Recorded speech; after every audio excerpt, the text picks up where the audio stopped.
Welcome my students and friends. আজকে আবার একটা বিগ আপডেট নিয়ে চলে এলাম তোমাদের জন্য। নিট 2025 এর রেজাল্ট আউট হয়ে গেছে। কাউন্সিলিং এর ডেট ঘোষণার অপেক্ষায় এনটিএ। তোমরাও প্রতীক্ষায় রয়েছো যে কাউন্সিলিং এর প্রিপারেশন নিচ্ছ। আর প্রতিনিয়ত যারা একটু মার্জিনের দিকে রয়েছো তার প্রতিনিয়ত একটা হিসাব নিকাশ করছো যে তোমরা এমবিবিএস যদি গভর্নমেন্ট সিট না পাও তাহলে কি করবে। আর তোমাদের সেই প্রিপারেশনের মাঝে একটা ছোট্ট বিষয় তোমরা হয়তো এড়িয়ে গেছো, কিংবা হয়তো একটু স্মৃতির আড়ালে চলে গেছে, যে এমপি হাইকোর্ট কিন্তু এখনো 75 জনের রেজাল্টকে আটকে রেখে এনটিএ কে নির্দেশ দিয়েছিল রেজাল্ট ডিক্লেয়ার করার। আর সেই 75 জনের কিন্তু তার যে আবেদনের যে শুনানি ছিল তার সিদ্ধান্ত কিন্তু এসে গেল। এমপি হাইকোর্ট জানিয়ে দিয়েছে গতকাল। কি জানালো সেটাই তোমাদের সঙ্গে শেয়ার করবো। তাই বলবো, আমাদের চ্যানেলে যারা নতুন অবশ্যই চ্যানেলটিকে সাবস্ক্রাইব করে ফেলো, পাশে থাকা বেল আইকনে ক্লিক করো, অল নোটিফিকেশন অন করে নাও। আর যারা আমাদের পুরো সাবস্ক্রাইবার রয়েছে বন্ধুদেরকে ভিডিওর লিংক শেয়ার করতে একদমই ভুলবে না। চলো দেখে নিই এমপি হাইকোর্ট কি জানিয়ে দিল।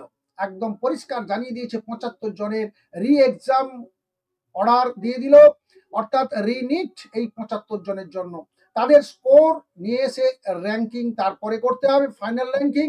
তাই তোমাদের যে র্যাঙ্কিং এই মুহূর্তে তোমরা দেখতে পাচ্ছ একটু একটু এদিক ওদিক হলেও হতে পারে, সংখ্যাটা ভীষণ কম 75, কিন্তু হলেও একটু একটু এদিক ওদিক হলেও হতে পারে।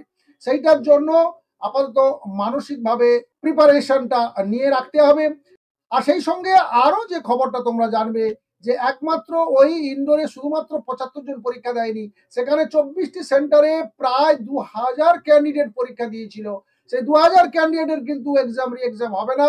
যারা জুন 3 আগে পর্যন্ত যারা তাদের লাইট ইনসাফিসিয়েন্ট এবং পরীক্ষা ব্যবস্থায় অব্যবস্থার জন্য তাদের পরীক্ষা ক্ষতিগ্রস্ত হয়েছে বলে আবেদন করেছিল, এবং এনটিএ তাদের এগেনস্টে বা তাদের আবেদনের ভিত্তিতে বা তার এগেনস্টে এমন কোনো প্রমাণ ওখানে দাখিল করতে পারেনি যে তারা তাদের সেই আবেদন বা তাদের যে দাবিটাকে নস্যাৎ করতে পারে।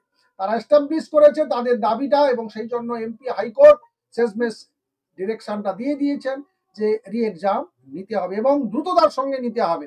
তাই তোমাদের কাউন্সিলিং প্রক্রিয়াও কিছুটা হলেও ডিলে হতে পারে।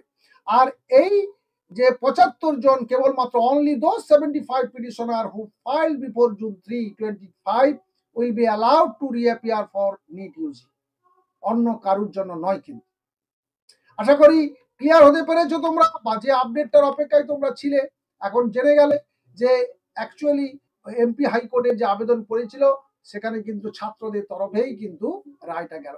আর এখন দেখার এনটিএ কত দ্রুততার সঙ্গে এই এক্সামটা নিতে পারে এবং তার রেজাল্ট বা স্কোর কার্ডটা বার করতে পারে।